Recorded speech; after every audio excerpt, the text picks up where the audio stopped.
بسم الله الرحمن الرحيم الحمد لله رب العالمين الرحمن الرحيم مالك يوم الدين إياك نعبد وإياك نستعين اهدنا الصراط المستقيم صراط الذين أنعمت عليهم غير المغضوب عليهم ولا الضالين آمين إن الحمد لله نحمده ونستعينه ونستهديه ونستغفره ونعوذ بالله من شرور أنفسنا ومن سيئات أعمالنا من يهده الله فلا مضل له ومن يضلله فلا هادي له أشهد أن لا إله إلا الله وحده لا شريك له وأشهد أن محمدا عبده ورسوله وحبيبه وخليله اللهم صل وسلم وبارك على سيدنا محمد وعلى آله وصحبه ومن والاه قال رب اشرح لي صدري ويسر لي أمري واحلل عقدة من لساني يفقهوا قولي أما بعد. Alhamdulillah, syukur kepada Allah Subhanahu wa taala dengan limpah kurnia serta inayahnya dapat kita bertemu. Mudah-mudahan Allah Subhanahu wa taala menganugerahkan kekuatan kepada kita sepanjang hayat dalam melakukan ataupun melaksanakan ibadah kepada Dia. Amin. Baik, insya-Allah kita akan sambung pengajian kita masih lagi dalam bab berkenaan dengan ahwalul qiyamah. Bab berkenaan dengan kiamat. Jadi hari ini kita akan bicarakan beberapa hadis Rasulullah sallallahu alaihi wasallam yang menceritakan kepada kita perihal setelah berlakunya kiamat. Kelak manusia setelah dimatikan oleh Allah Subhanahu wa taala semuanya mati. Malaikat-malaikat juga Allah Subhanahu wa taala perintahkan malaikat maut cabut nyawa, malaikat Jibril dan juga malaikat Israfil alaihi salam. Akhirnya Allah Subhanahu wa taala cabut nyawa malaikat maut. Bahawa dia rasa bagaimana sakitnya mati. Dan malaikat yang mula-mula dibangkitkan ataupun dihidupkan semula oleh Allah Subhanahu wa taala setelah berlakunya tempoh yang lama, malaikat Israfil adalah malaikat yang mula-mula dihidupkan oleh Allah Subhanahu wa taala sebab kerja dia kena tiup sangkakala. Jadi pada waktu tersebut bila Allah Subhanahu wa taala perintahkan malaikat Israfil tiup sangkakala kali yang kedua, maka bertebaran segala roh yang ada. Disebutkan sebagaimana disimpannya roh dalam satu bekas, satu balang. Ditiup sangkakala, maka bertebaran roh tadi itu cari jasad masing-masing. Sebab tu Rasulullah sebutkan penciptaan kali yang kedua itu lebih mudah bagi Allah Subhanahu wa taala daripada penciptaan yang pertama. Orang kafir tanya pada Nabi sallallahu alaihi wasallam sambil memperulukkan Rasulullah. Dibawanya tulang, kemudian pula dihancurkan tulang tadi itu, sampaikan debu tulang tadi itu kena pada wajah Rasulullah sallallahu alaihi wasallam. Dia kata, wahai Muhammad, Tuhan kamu boleh kehidupkan semula tulang yang dah hancur ni? Kemudian Nabi sallallahu alaihi wasallam bersabda, nanti Tuhanku akan hidupkan semula tulang yang dah hancur ni, kamu pun nanti akan dihidupkan untuk terima balasan. Jadi penciptaan kali yang kedua itu cuma Allah Subhanahu wa taala turunkan air yang likat. Katanya sebagaimana kata ulama kita, sebagaimana air mani selama 40 hari 40 malam turunnya tidak berhenti. Jadi pada waktu tersebut manusia tumbuh semula, badan-badannya, jasadnya tumbuh semula, tuan-tuan dirahmati Allah. Sebagaimana cendawan yang tumbuh selepas hujan, satu jasad manusia itu naik. Apabila siap semuanya, maka Allah Subhanahu wa taala hidupkan semula malaikat Israfil, diperintahkan tiup sangkakala. Maka pada waktu tersebut roh bertebaran masuk dalam jasad masing-masing. Dan berlakulah peristiwa manusia berjalan menuju kepada mahsyar. Jadi waktu sampai di padang mahsyar nanti, tuan-tuan yang dirahmati Allah, tidak ada apa yang lain melainkan manusia itu akan berbicara dengan Allah Subhanahu wa taala. Berbicara dengan kata, Allah Subhanahu wa taala akan hitung apa yang telah dilakukan dekat dunia. sebagaimana hadis yang didatangkan oleh Abu Isa At-Tirmidzi an Ali bin Hatim qala Rasulullah sallallahu alaihi wasallam ma minkum min rajulin illa sayukallimuhu rabbuhu yawmal qiyamah wa laysa bainahu wa bainahu tarjuman fayanzuru aymana minhu fala yara shay'an illa shay'an qaddamahu thumma yanzuru ash'ama minhu fala yara shay'an illa shay'an qaddamahu thumma yanzuru tilqa'a wajhihi fatastaqbiluhu an-nar. Baik, diriwayatkan daripada seorang sahabat Nabi namanya Adi bin Hatim radhiyallahu anhu, katanya telah bersabda Rasulullah sallallahu alaihi wasallam, ma minkum min rajulin, tidak ada daripada kamu, daripada kalangan lelaki. Bila disebutkan lelaki dalam hadis ke dalam Al-Quran ke, itu merangkumi semuanya untuk perempuan juga.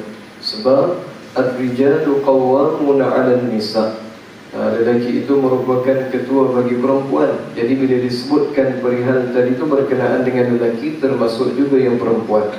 Maksudnya Allah Ta'ala akan berbicara dengan semua manusia.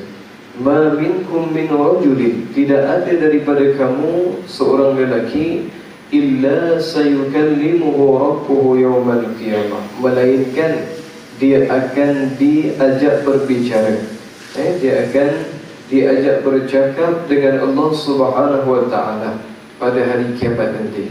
Maksudnya semua manusia itu akan berbicara dengan Allah. Wa laysa bainahu wa bainahu tarjuman, dan antara dia dengan Allah Subhanahu wa Ta'ala tak ada orang tengah. Tak ada orang tengah yang nak sampaikan pada dia, tak ada, dia terus dengan Allah Subhanahu wa Ta'ala.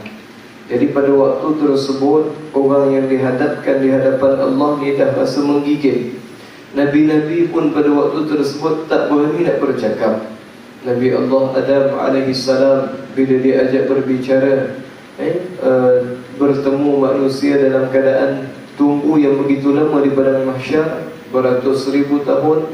Akhirnya jumpa dengan Nabi Adam. Kata pada Nabi Adam, wahai Adam, kamu tu bapa kami semua, mintalah pada Allah Subhanahu wa Ta'ala agar diringankan azab pada hari ini. Kata Nabi Adam alaihissalam, aku tak pernah tengok Tuhanku marah macam ini, kata. Kan? Sebelum ni pun tak pernah marah macam ni, dan lepas ni pun takkan marah macam ni. Hari perhitungan tu hari yang mana Allah Subhanahu wa Ta'ala sangat-sangat marah pada hambanya. Jadi Nabi Adam pun tak mampu nak berbicara. Nabi Allah Nuh pun sama, Nabi Allah Ibrahim pun sama, Nabi Allah Musa pun sama, Isa pun sama. Semuanya tak berani nak buka mulut. Apabila Allah Subhanahu wa Ta'ala tanyakan kepada mereka, langsung mereka tak menjawab, tapi mereka diam. Itu yang Nabi, tuan-tuan yang dirahmati Allah. Bagaimana pula dengan yang kita ni, bukan ada apa-apa dengan Allah Subhanahu wa Ta'ala, cuma seorang hamba. Tidak ada apa-apa wahyu yang disampaikan kepada kita. Bagaimana pula kita nak berhadapan dengan Allah Azza wa Jalla? Maka pada waktu tersebut, bila dibawanya lelaki tadi di hadapan Allah Subhanahu wa Ta'ala, antara dia dengan Allah sahaja. Okey? Fayanzuru aymana minhu fala yara shay'an illa shay'an qaddamahu. Kemudian dia tengok sebelah kanan, kut-kutlah ada saudara yang boleh bantu dia, ada isteri yang boleh tolong dia, mak ayah yang boleh bantu dia. Bila dia tengok sebelah kanan, tak ada apa-apa yang ada. Tak ada apa-apa yang ada kecuali kecuali sesuatu apa yang telah diperbuat masa dia dekat dunia. Thumma yanzuru ash'ama minhu fala yara shay'an illa shay'an qaddamahu. Jadi kemudian pula dia tengok sebelah kiri, mana tahu nanti ada anak-anak yang boleh tolong. Tengok sebelah kiri, tak ada apa-apa juga. Yang ada amalan yang dia bawa daripada dunia. Thumma yanzuru tilqa'a wajhihi fatastaqbiluhu an-nar. Dia tengok berhadap wajah dia, tengok ke depan pula, apa yang dia nampak hanyalah neraka Allah Subhanahu wa Ta'ala. Qala Rasulullah sallallahu alaihi wasallam, maka Nabi sallallahu alaihi wasallam bersabda, man istata'a minkum an yaqiya wajhahu haqqan nar walau bi shikkin tamratin falyaf'al. Jadi waktu tersebut waktu yang mana manusia perlukan pertolongan daripada amalan dia sendiri, daripada Nabi SAW. Waktu tu waktu yang manusia perlukan pertolongan. Siapa pun tak dapat bantu kecuali amalan dia sendiri. Amalan yang macam mana yang boleh bantu dia? Segala amalan yang baik. Sebab tu Nabi Allah Subhanahu Wa Taala sebutkan dalam Al-Quran, bila kamu dah buat kejahatan, buat pula kebaikan supaya dengan kebaikan dari itu dapat menghapuskan kejahatan. Okey. Kemudian pula Nabi SAW pernah sahabat datang mengadu pada Nabi SAW. Dia kata, wahai Rasulullah, aku dah bercium dengan seorang wanita. Maka Nabi berpaling daripada dia. Nabi paling, Nabi tak tengok dia. Tunggu lama. Kemudian Nabi SAW katakan kepada dia, lepas ni kamu buat baiklah. Turun wahyu Allah kepada Nabi SAW. Nabi kata, lepas ni kamu lakukan kebaikan, sebab dengan kebaikan tadi itu akan menghapuskan kejahatan. Sahabat tadi tanya, wahai Rasulullah, ini khusus untuk aku saja kan? Nabi kata, tak, ini untuk umatku. Jadi kalau ada laksanakan kejahatan, ulangi dengan kebaikan. Tapi jangan buat baik, buat jahat pula. Kemudian buat baik pula, tak guna juga kalau macam tu. Okay? Apa kejahatan yang pernah kita lakukan, kata ulama kita ulangi dengan kebaikan dan tak lakukan balik kejahatan dari itu, tu akan diterima oleh Allah Subhanahu Wa Taala. Jadi sahabat tadi tu kata macam tu. Okay? Segala benda yang baik, segala benda yang baik, apa sahaja yang baik, okay, itu akan menjauhkan kita daripada api neraka Allah Subhanahu Wa Taala.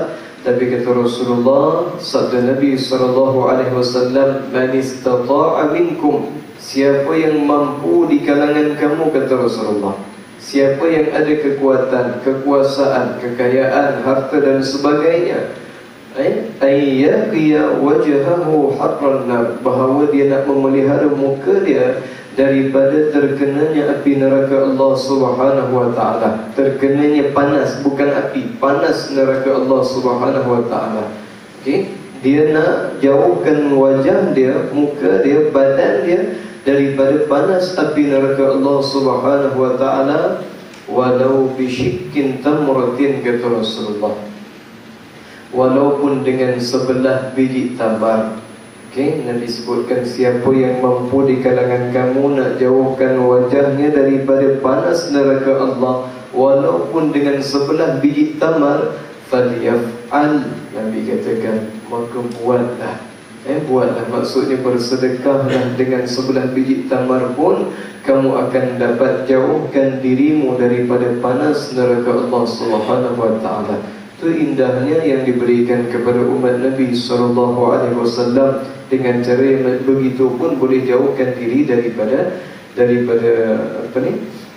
neraka Allah Subhanahu Wa Taala. Lihat betapa sayangnya Allah Subhanahu Wa Taala baginda Nabi SAW kepada umatnya, sampaikan begitu. Jadi bersedekah dengan apa-apa sedekah. Okey, jadi jangan kecilkan sedekah dari itu dengan duit, dengan harta, dengan makanan sahaja. Sedekah itu pelbagai, kata Rasulullah SAW. Okey, senyum satu sedekah. Nabi sebutkan dalam satu hadis, tabassamuka fi wajhi akhika laka sadaqah. Senyuman kamu pada saudara kamu satu sedekah.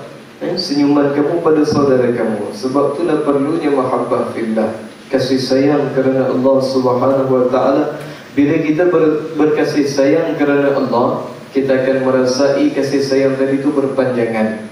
Contohnya tuan-tuan yang dirahmati Allah, kita dengan orang-orang yang terdahulu, para sahabat, kemudian pula para tabi'in, para wali Allah, kalau nak samakan puasa kita dengan mereka, mereka tu puasa Allahu Akbar. Pernah disebutkan 47 tahun aku bersama dengan seorang ulama, aku tak pernah tengok dia makan pagi.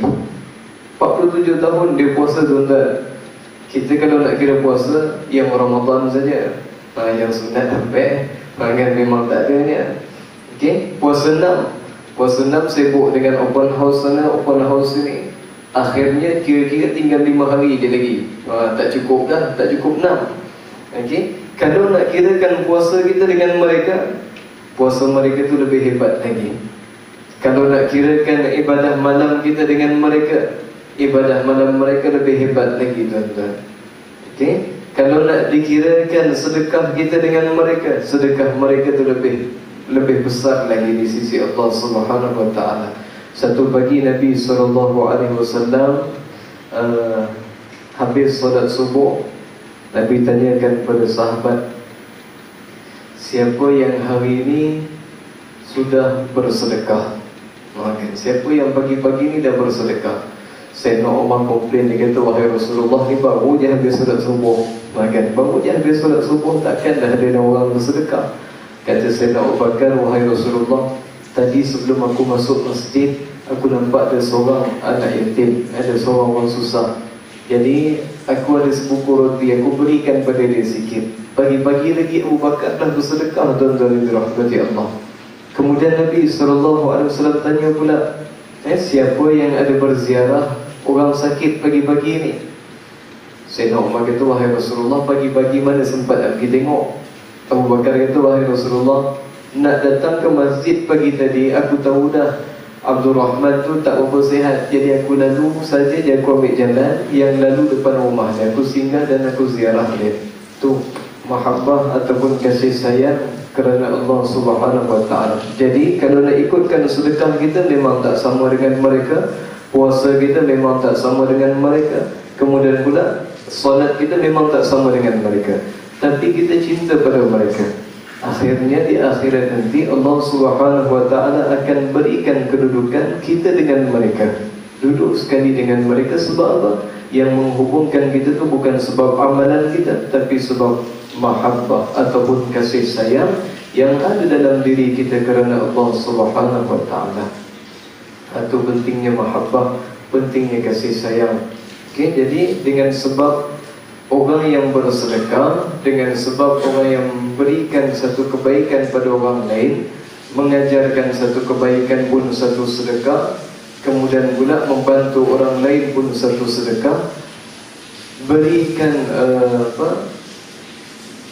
kita panggil tenaga kita untuk bantu orang lain pun satu sedekah. Itu yang disebutkan oleh Nabi SAW, kalau kamu mampu nak jauhkan diri kamu daripada terkenanya panas matahari, panas api neraka Allah Subhanahu wa taala pada hari kiamat nanti, dengan 11 biji tamar, falyaf'al, lakukanlah, kata Rasulullah sallallahu alaihi wasallam.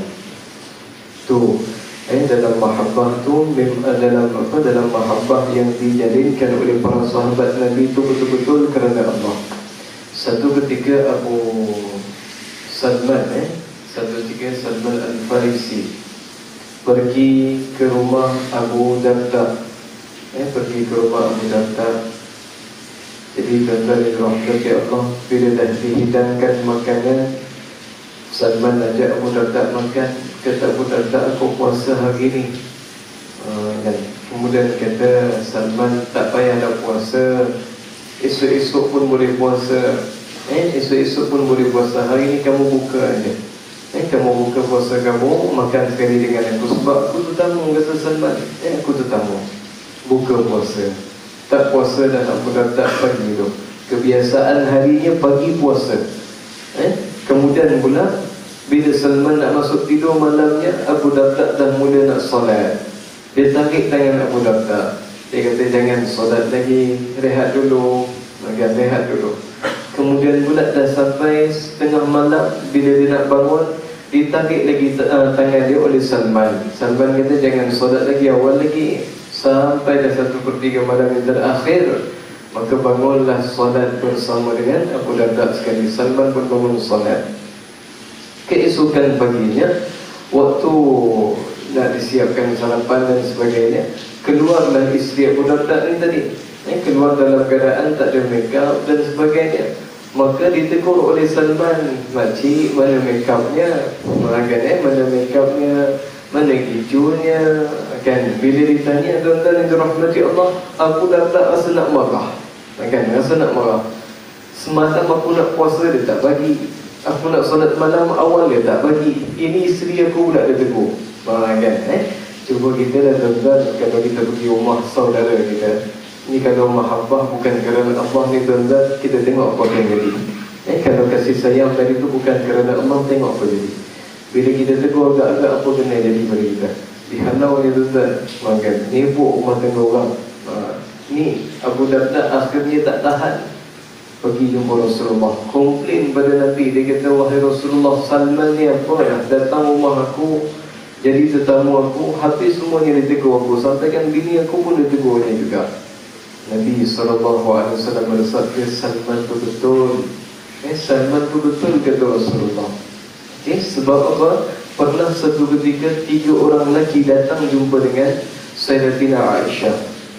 Dia tanya bagaimana sifat Rasulullah dan bagaimana kelakuan Rasulullah SAW dalam melaksanakan ibadah. Sebab semua sedia maklum Rasulullah tu maksum, terhindar daripada dosa. Maka bila ditanya, kata Sayyidatina Aisyah, Rasulullah tu begini. Akhirnya seorang lelaki tadi kata, aku akan berpuasa sepanjang pagi sampai akhir hayatku. Yang seorang lagi pula kata, aku akan solat malam sampai bila-bila akhir hayat aku. Yang seorang pula lagi kata, aku tidak akan berkahwin dengan mana-mana perempuan. Sebab tak nak terganggu dengan solat, dengan ibadah. Tak nak ada tanggungjawab. Maka Nabi terdengar perbualan mereka. Nabi SAW bersabda, sesungguhnya aku juga berkahwin. Sesungguhnya aku juga berpuasa. Dalam masa yang sama aku berbuka. Maksudnya ada waktu Nabi puasa, ada waktu Nabi berbuka. Kebiasaan Nabi berpuasa sebulan 3 kali. Dalam bulan Islam, dalam 13, 14, 15, yang disebutkan sebagai Yaumul Bayad, hari-hari putih. Waktu hari putih tu waktu bulan mengambang. Waktu bulan mengambang 13, 14, 15. Hari tersebut tak kira dah jatuh hari apa sekalipun, Nabi SAW akan puasa sebulan 3 hari itu. Kemudian pula Nabi SAW bersabda, aku juga solat malam dalam masa yang sama aku tidur, kata Rasulullah.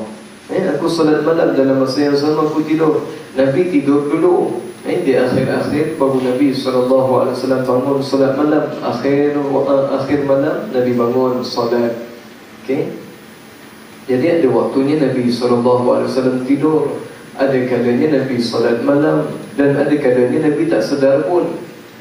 Ketika mana di rumah Sayyidatina Hafsah, isteri Nabi SAW yang nama Sayyidatina Hafsah, Nabi pergi tidur dekat rumah dia. Dia ambil kain yang biasa Nabi SAW gunakan untuk lapik tidur. Dia ambil kain tu, dilipat 4. Lipat 4. Kemudian dilapik tempat tidur Nabi SAW. Bila dilapik, Nabi tidur pada malam tu. Nabi tidur sampaikan Nabi tak sedar. Nabi tak sedar dan Nabi tak bangun solat tahajud. Keesokan harinya Nabi tanya pada Sayyidatina Hafsah, wahai Hafsah, kamu lapik tempat aku tidur tu dengan benda apa? Sampaikan aku tak bangun bermunajat pada Allah. Kata Sayyidatina Hafsah, kain yang biasa kamu gunakan wahai Rasulullah, cuma aku lipat 4 ya. Kain lipat 4, Nabi tak sedar bangun. Tinggal kita 4 jengkal tuan-tuan. Kan memang tak bangun tak. Memang tinggal tahajud tu tak berat. Kan tu Rasulullah. Nabi kata, aku solat malam dalam masa yang sama aku juga tidur, kata Rasulullah. Kemudian sabda Nabi SAW, aku juga berkahwin. Aku juga berkahwin, kata Nabi SAW. Kalau kamu tinggalkan semuanya, kamu bukan di kalangan kami, bukan lagi di kalanganku, kata Nabi SAW. Maksud Nabi bukanlah Nabi tak mengukur umat, tapi bukan cara Nabi SAW. Bukan cara dalam Islam tu buat begitu. Sebab tak dipaksa pun. Tak dipaksa pun untuk buat amal ibadah. Semua tu tersendiri pada diri kita, setakat yang kita mampu. Seorang lelaki dalam majlis Rasulullah SAW, Nabi tengah berkhutbah, dia tanya, mata sa'ah ya Rasulullah, bila berlakunya kiamat? Nabi sebenarnya nak marah. Nabi tanya pada dia, apa yang kamu persiapkan diri untuk tempuh kiamat? Jadi dia kata, wahai Rasulullah, kalau nak dikirakan puasa, aku buat yang wajib-wajib je. Kalau nak dikirakan solat, aku buat solat fardu je, yang sunat aku tak buat. Kalau nak dikirakan perkara yang wajib ni, semua aku buat yang wajib saja, yang sunat-sunat tu aku tinggal. Tapi wahai Rasulullah, dalam hati aku ada Allah dan Rasulnya. Dia kata macam tu pada Nabi SAW. Nabi SAW bersabda, kelak kamu di akhirat akan bersama dengan siapa yang kamu cintai.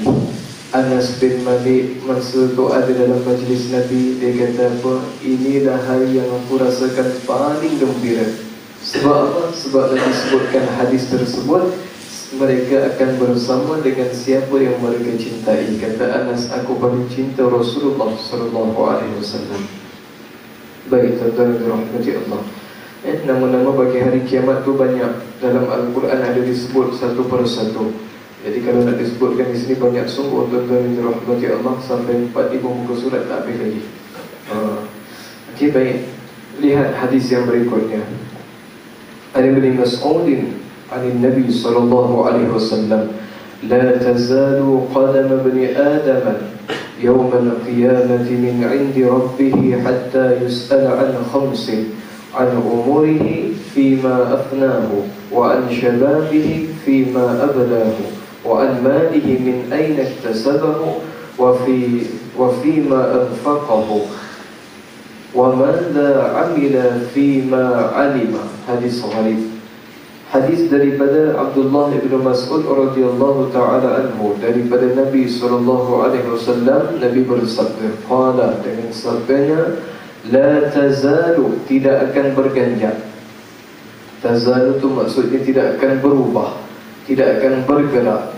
Qadama bani Adam, dua kaki anak Adam, pada hari kiamat, min indi rabbahu, di sisi Allah subhanahu wa ta'ala, hatta, sampailah Allah subhanahu wa ta'ala yus'ala an khamsin, tanyakan kepada dia berkenaan dengan 5 perkara. Okay? Seorang tadi itu tidak akan berganjak kaki dia sampai Allah ta'ala tanya 5 benda pada dia, 5 perkara. Yang pertama, Allah subhanahu wa ta'ala tanyakan pada dia an umurihi, berkenaan dengan umur dia. Okay? Berkenaan dengan umur dia, apa yang Allah ta'ala tanya? Fima afnahu, dekat mana dia habiskan umur dia. Adakah ini orang yang sentiasa balik masjid pun, balik daripada tempat kerja pun pergi masjid sebab pegang jawatan dan sebagainya, ataupun pegang jawatan di surau, taman sendiri.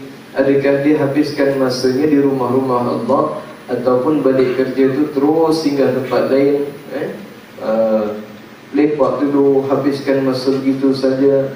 Jadi tu nanti Allah Ta'ala akan tanya, umur dia tu dia habiskan untuk apa? Adakah untuk ibadah pada Allah, ataupun sekadar untuk habiskan berfoya-foya dengan kehidupan yang sementara? Itu akan disoal oleh Allah Subhanahu Wa Ta'ala. Itu soalan yang pertama bila dia dah berhadap di hadapan Allah Subhanahu Wa Ta'ala. Yang pertama tadi hadis kita bacakan, bahawa seorang tadi itu akan diajak berbicara di hadapan Allah. Okay, bila diajak berbicara di hadapan Allah, inilah yang akan ditanya oleh Allah Subhanahu Wa Ta'ala an umurihi fima afnahu. Umur dia dihabiskan kat mana? Sama ada kita habiskan untuk keluarga tu, alhamdulillah lagi. Sama ada kita habiskan untuk ibadah tu, alhamdulillah. Kalau kita habiskan masa kita semata-mata duduk dalam kereta tu, dah tempuh jam hari-hari tu berapa lama, tuan-tuan yang dirahmati Allah. Kan nak balik rumah saja tu dah berapa jam dah daripada tempat kerja.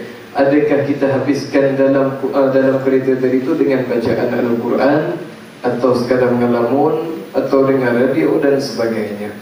Kalau dengan ayat Al-Quran, kalau dengan zikrullah tu, alhamdulillah. Okey, sempat tuan-tuan boleh habiskan Al-Quran dalam kenderaan tu. Berapa kali kita khatam? Okay? Takkan sama dengan ulama yang dulu-dulu boleh khatam tiap-tiap malam. Memang kita tak mampu, paling kurang tidak ada juzuk-juzuk yang kita baca. Itu yang pertama, Allah Ta'ala tanya berkenaan dengan umur, dekat mana kita habiskan. Wa an syababihi fima ablahu. Yang kedua, Allah Ta'ala tanyakan berkenaan dengan waktu muda dia.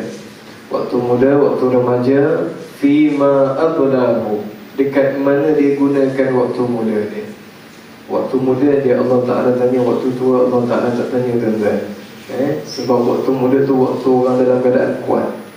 Ajak pergi mana-mana pun tuan-tuan, dengan cerita dekat Perlis ada gelap yang paling best sekali. Pergi dia tuan-tuan kalau waktu muda. Cuba waktu tua ajak dia pergi. Tak nak ada tuan-tuan, tak nak dia. Sebab apa? Dia rasa dah tak mampu dah, tidak ada kekuatan pada diri dia. Jadi yang muda-muda ni yang Allah Ta'ala tanya waktu muda dia habiskan dekat mana. Waktu muda tu tuan-tuan bermula daripada dia balik. Bermula daripada dia balik sampailah usianya menjangkau 40 tahun. 40 tahun ke atas, 40, 45 ke atas tu dah masuk waktu yang lain dah. Daripada dia balik sampai umur 40, kita katakan 45 tu waktu muda dia. Waktu dia kuat, tuan-tuan yang dirahmati Allah, waktu tu Allah Subhanahu Wa Ta'ala akan tanya usia kita dihabiskan di mana. Tu waktu muda tuan-tuan. Ada ulama yang sebutkan waktu muda sehingga umur kita mencapai 30 tahun sahaja, 30 ke 35. Sebab apa? Kata ulama kita, usia tersebut merupakan usia ahli syurga. Ahli syurga semuanya dengan satu umur yang Allah Ta'ala akan bangkitkan nanti, dengan umur 30 tahun ataupun 32 tahun, kata ulama kita. Sebagaimana yang disebut dalam hadis Rasulullah SAW. Itu waktu muda. Jadi Allah Ta'ala tanya waktu tu mana kita pergi, apa kita gunakan umur kita tu untuk apa. Adakah untuk berdakwah, adakah untuk sampaikan agama, untuk bantu agama, ataupun kita gunakan usia kita untuk melawan perintah Allah. Usia kita yang tadi tu untuk langgar perintah Allah. Itu semua tu akan disoal, akan ditanya oleh Allah Subhanahu Wa Ta'ala. Dua dah soalan yang Allah Ta'ala tanya. Kemudian pula yang ketiga, Allah Ta'ala tanya wa an malihi min aina iktasabahu. Allah Ta'ala tanya berkenaan dengan harta, daripada mana dia dapat. Masuk saham tu, masuk